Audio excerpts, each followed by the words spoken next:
The son did everything right on the exterior. If you were to put the two sons together, you would think the elder son is the good son. He stayed home. He didn't ask for his inheritance too soon, and he worked the father's field. But on the inside, he harbored anger, disrespect, entitlement, envy, comparison, pride, accusations. Now, I must ask you, when you put the two sons together, which son is more lost? The prodigal son was in a physical pig pen. However, the older son was in a pig pen all his own in his heart. The prodigal son knew he messed up. He was very aware of what he had done, and he came home to repent. Unfortunately, the older son was blind to his own sins. Once again, I ask you, who is more lost? Now, this is a poignant moment in the story because the father's joy has to be shattered at this point.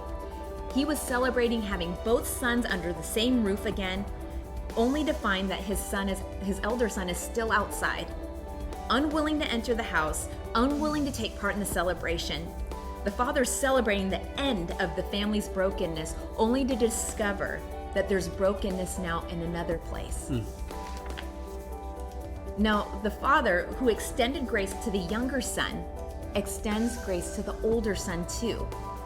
When the father talks to the older son, he doesn't take that look response back to him. He says, son. What an interesting response, to be disrespectful and yet to come back with such a loving response, son. And so the father reassures this elder son that the younger son's presence back into the picture does not affect his affections towards the older son, nor does it affect his inheritance. Both will need to be secure and should always be secure in his love. And I think that's a good lesson for some of us who may have some of those older son tendencies. Sure. Maybe we're doing everything right on the surface. I've been going to church for years. I'm involved. I'm this, I'm that. I've read the Bible 20 times through. But maybe on the inside, it's not the same.